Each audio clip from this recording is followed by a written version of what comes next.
نحمده ونصلي ونسلم على رسوله الكريم أما بعد فأعوذ بالله من الشيطان الرجيم بسم الله الرحمن الرحيم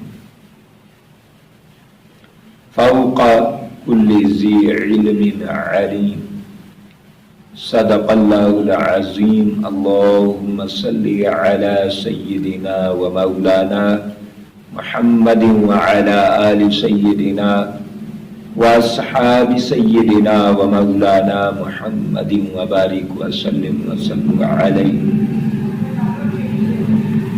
پیارے دوستو، آج کی گفتگو صوفیاء کرام کے آداب کے حوالے سے کرنا چاہتا ہوں.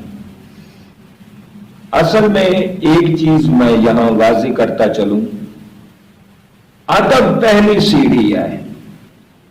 ادب بڑی چیز ہے، ادب بڑا کمال ہے. ادب بزرگوں کا ہو، اساتذہ کا ہو، اولیاء کا ہو، صوفیاء کا ہو، یا ادب صحابہ کرام کا ہو، یا آقا علیہ الصلوۃ والسلام کا ہو، یا اللہ رب العالمین کا ہو. ادب بڑی چیز ہے. ادب پہلا کرینہ ہے محبت کے کرینوں میں. تو ادب بہت بڑا کمال ہے. روایت میں آتا ہے کہ ایک آدمی کو صوفیاء کرام کی چال ڈھال، اٹھنا بیٹھنا اور ان کا فعل اور ان کا طریقہ کار اچھا نہیں لگتا تھا. آخر کار ایک صوفی کی طرف وہ نظر حقارت سے دیکھا کرتا، نظر بد سے دیکھا کرتا اور چڑھتا تھا، پریشان ہوتا تھا. صوفیاء کرام کا معمول یہ ہوتا ہے کہ ان کے نہ آپس میں اختلاف ہوتے ہیں، نہ کسی جگہ میں اختلاف ہوتے ہیں. صوفی ہوتا ہی وہ ہے جو اللہ والا ہو، جس کی توجہ، جس کی نظر حکمت کی طرف ہو. ادعو الی سبیل ربک بالحکمہ. وہ اپنے رب کی طرف بلاتے ہیں، اپنے رب کی دین کی طرف بلاتے ہیں، رب کے اسلام کی طرف لوگوں کو لگاتے ہیں، لیکن حکمت کو نہیں چھوڑتے. ہر چیز میں وہ حکمت اپناتے ہیں. تو صوفی کو پتہ چلا کہ یہ ہمارے بارے میں نظریات صاف نہیں رکھتا، اس کی مائنڈ کلیرٹی کی ضرورت ہے. تو صوفی صاحب نے پھر ایک دن اس کو بلایا اور فرمانے لگے بیٹا ادھر آؤ. جب وہ آ گیا تو آپ نے ایک موتی دیا، ہیرا دیا اور فرمانے لگے کہ جاؤ بیٹا، یہ سامنے تندور ہے، یہ سامنے ہوٹل ہے، ہوٹل میں جا کے یہ ہیرا بیچو اور 1 روپے کا کھانا لے آنا، باقی پیسے لے آنا.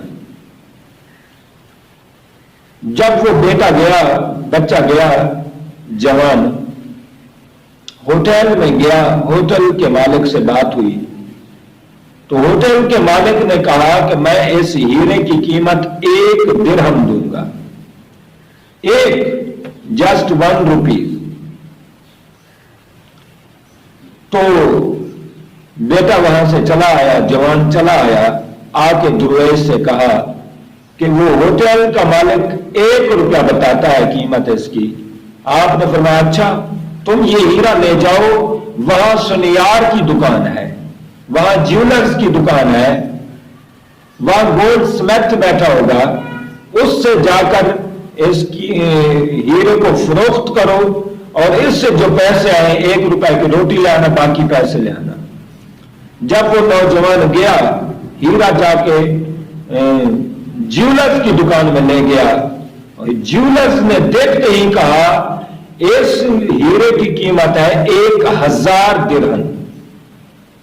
1000 درہم. تو وہ بڑا خوش ہو کے آیا درویش صوفی کے پاس. صوفی نے فرمایا ہاں بیٹا نوجوان کیا بات ہے؟ بیچ آئے ہو؟ جی حضور بیچ آیا ہوں اور 1000 درہم کا بیچ کے آیا ہوں۔ تو آپ نے اشارے سے کہا، صوفی نے اشارے سے فرمایا بس ہر چیز کی قدر وہی جانتا ہے جو اس سے متوسل ہے، جو اس سے جڑا رہتا ہے، جو اس علم کو پڑھتا ہے۔ جو اس علم سے غافل ہوتا ہے، اس لائن سے غافل ہوتا ہے، اسے اس علم کی قدر نہیں ہوتی، اس لائن صوفی کی قدر نہیں ہوتی۔ فرمایا یہ ہیرا تو لے گیا ہوٹل والے کے پاس، ہوٹل والے کو تو صرف کھانے کا پتہ ہے، سالن کا پتہ ہے، روٹی کا پتہ ہے، اس کے ریٹ کا پتہ ہے، سبزیوں کے ریٹ کا پتہ ہے، اسے کیا پتہ کہ ہیرے کا کیا مول ہوتا ہے، ہیرے کی کیا کوالٹی ہوتی ہے، ہیرے کی کیا خرید و فروخت ہوتی ہے۔ لیکن جب اس ہیرے کو لے گیا ہیرا جاننے والے کے پاس، ہیرا پہچاننے والے کے پاس، اس نے 1 درہم نہیں، جاتے ہی اس کی قیمت 1000 درہم لگا دی۔ تو فرمایا بس یہی بات ہے، جو صوفیاء کرام کے خلاف نظر غلط رکھتے ہیں، میلی نظر رکھتے ہیں، وہ ہوٹل والے کی طرح ہے۔ جو صوفیاء کرام کے دیوانے ہو جاتے ہیں، علماء کے دیوانے اور مستانے اور پروانے ہو جاتے ہیں، فرمایا وہ سونیار کی طرح ہے، وہ زرگر کی طرح ہے، جیولرز کی طرح ہے، جو اس کی قدر جانتے ہیں۔ تو پیارے یہ بہت بڑا بیسک رول ہے، اس مثال میں، اس حکایت میں بہت بڑی حکمت ہے، بہت بڑی نصیحت ہے۔ آپ اندازہ کریں حضرت مالک بن دینار رحمت اللہ علیہ، بہت بڑے اللہ کے ولی، آپ بیٹھے ہوئے تھے، سامنے ایک کتا بیٹھا تھا، آپ نے اس کو ہٹایا نہیں۔ تو ایک آدمی نے پوچھا جناب آپ کتے کو ہٹاتے نہیں ہیں، اس کی وجہ کیا ہے؟ کتے کو بھگاتے نہیں، اپنی محفل سے اٹھاتے نہیں، یہاں آپ کے پاس علماء آتے ہیں، صلحاء آتے ہیں، آپ کے پاس بڑے بڑے دانشور لوگ آتے ہیں، بڑے بڑے علم کے پیاسے آتے ہیں، علم کے طالب آتے ہیں، بڑے بڑے تمہارے پاس سالک آتے ہیں، لیکن تم نے کتے کو بٹھایا ہوا ہے۔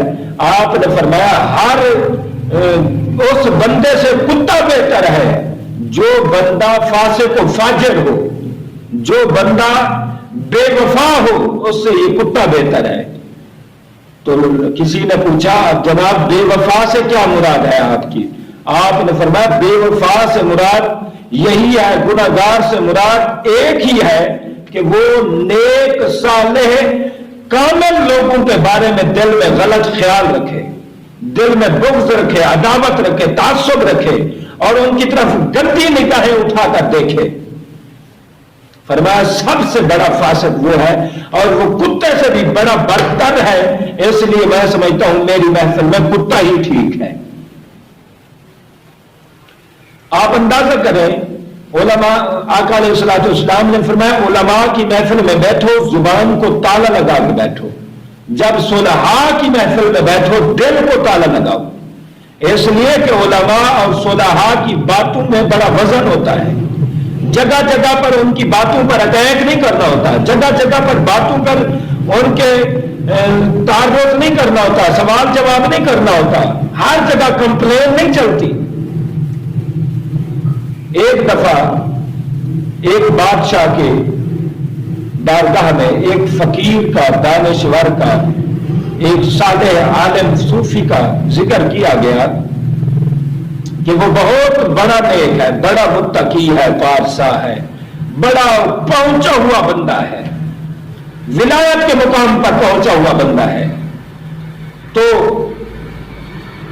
آخرکار بادشاہ کو جب زیادہ تعریفیں بادشاہ نے سن لی تو بادشاہ نے حکم دیا کہ اس کو بلایا جائے، شاہی محل میں حاضر کیا جائے۔ جب اس درویش اللہ والے کو بادشاہ کے محل میں لایا گیا تو وہ اللہ والے بادشاہ کے سامنے بیٹھے اور بادشاہ کو پہلا جملہ انہوں نے کہا، اللہ بادشاہ سلامت، السلام علیکم، اللہ آپ کو ہزاروں سال زندہ رکھے، اللہ ہزاروں سال آپ کو سلامتی بخشے۔ بادشاہ نے اپنے وزیروں سے کہا ڈوب نہیں مرتے تم، میں نے بھی تمہیں کہا کہ وہ اتنا نیک نہیں ہوگا، اس کی تو پہلی بات سے اندازہ لگا لو. یہ کہتا ہے کہ بادشاہ آپ کی بادشاہت، آپ کی سلطنت 1000 سال قائم و دائم رہے، آپ کا نام زندہ رہے. یہ کیسے ہو سکتا ہے؟ 1000 سال میں کیسے زندہ رہ سکتا ہوں؟ 100 سال کے سے پہلے بندے مر رہے ہیں، تو میں 1000 سال کیسے رہ سکتا ہوں؟ یہ تو بے وقوف ہے. وزیروں نے کہا، اس عالم صوفی سے کہا، جناب اس کا جواب بادشاہ کو دیتے جائیں، وگرنہ بادشاہ اس طرح کے اعتراضات کرتا رہے گا. تو صوفی نے کہا، بادشاہ سلامت، میں نے آتے ہی کوئی ناجائز جملہ نہیں بولا، میں نے بڑا اچھا جملہ بولا ہے کہ بادشاہ اگر تو رہے یا نہ رہے یہ تو اللہ کی مرضی ہے. موت کا فیصلہ خدا کا فیصلہ ہے، یہ اللہ کا ٹائم ہے، اللہ نے وقت دینا ہے. موت جب بھی آ جائے، میں نے تو تیرے لیے دعا یہ کی ہے کہ اللہ تجھے وہ کردار بخشے، اللہ تجھے وہ عزت بخشے، اللہ تجھے وہ نام عطا کرے کہ تیرا تو اگر نہ بھی رہے، تیرا ایجنڈا، تیرا مشن اور تیرا نام 1000 سال تک زندہ رہے. بادشاہ میری مقصد تو یہ تھا کہ تیرا نام زندہ رہے، تیرا کام زندہ رہے، تیرا لوگوں کے ساتھ انصاف فراہم کرنا، اور ایسا پیارا ایجنڈا، مخلوق خدا کی خدمت والا ایجنڈا، اللہ اس کو سال 1000 سال اس کو قائم و دائم زندہ اور تابندہ رکھے. تو بادشاہ حیران ہو گیا. تو پیارے، اس سے میسج یہ ہے، کبھی کسی کے بارے میں غلط خیالات نہ رکھیں، کبھی کسی عالم کو برا بھلا نہ کہیں، کبھی کسی ولی کو برا بھلا نہ کہیں.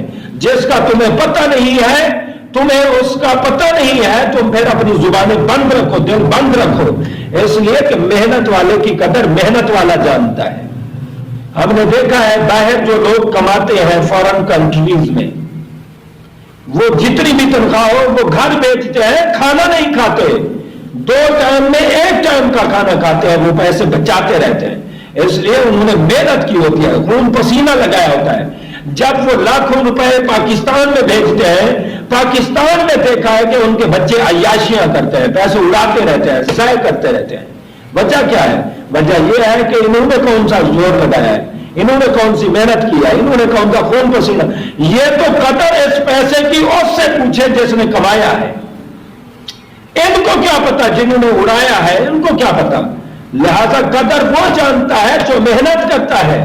اولیاء کی قدر بھی وہ جانتا ہے جو محنت کرتا ہے، جو رات کو تہجد گزاری کرے، شب بیداری کرے، نیند، آرام، سکون ہر شے ختم کر دے، مالک کو راضی کرنے کے لیے صبح شام تبدع کرتا رہے. پھر اس کو پتہ چلتا ہے کہ ولی بنتا کیسے ہے. آج علماء کے خلاف لوگ ہیں، علماء کی جو کورس ہے وہ تو دیکھیں کہ کیسا مشکل کورس ہے. انگلش کے 12 ٹینس پڑھ کے کہتے ہیں یہ تو بڑی مشکل ہے، یہ تو بڑی محنت والا کام ہے. عربی کے 12,000 قانون ہے، 12,000 سیگے ہیں، 12 لاکھ سیگے ہیں. اس میں اگر آپ محنت کریں، آپ مشقت کریں، اس میں آپ عرق ریزی کریں، اس میں توجہ کریں، پھر دیکھیں کہ کوئی عالم بنتا کیسے ہے، عالم کا معیار کیسا ہوتا ہے، مشکلات کتنی آتی ہیں، پریشانیاں کتنی آتی ہیں. ہمیں یاد ہے جب اسٹوڈنٹ لائف میں تھے تو اتنی مشکلات آتی، 3-3 4-4 مہینے کا خرچہ 100 روپے ملتا تھا. اور مجھے اپنی زندگی میں یاد ہے، ایک دن میرے پاس صابن نہیں تھا جو میں کپڑے دھوتا، 30 دن میں نے ایک سوٹ پہنے رکھا. آپ اندازہ کریں کتنی پسینہ آیا ہوگا، کتنا وہ میلا ہو چکا ہوگا، کتنا وہ کچیلا ہو چکا ہوگا، کیسے میں استادوں کے پاس بیٹھتا تھا. یہ ساری چیزیں سمجھنے والی ہیں. لہذا رب ذوالجلال نے فرمایا فوق کل ذی علم علیم. علم والا بھی اپنا فخر نہ کرے دوسرے علم والے کے بارے میں، یہ نظریہ نہ رکھے کہ میں اس سے بڑا ہوں. اللہ نے فرمایا ہر عالم سے بڑا عالم موجود ہے اس کائنات میں. لہذا صرف علم کی بات نہیں، ہر چیز میں آپ سے بڑے بڑے متقی، اگر کوئی صالح ہے تو سمجھے مجھ سے بڑے بڑے ولی پڑے ہیں، اگر کوئی عالم ہے تو کہے کہ مجھ سے بڑے بڑے علماء یہاں موجود ہیں، کوئی استاد ہے تو سمجھے کہ مجھ سے بڑے بڑے اساتذہ یہاں موجود ہیں. جب اس طرح کے تمہیں نظریات صاف رکھو گے، خیالات پاک رکھو گے، رب کی رحمت ہوگی، اللہ راضی ہوگا. میرے چند کلمات کو اللہ اپنے حضور قبول فرمائے اور اللہ بڑے لوگوں کی بڑی عقیدت ادب احترام نصیب کرے. وآخر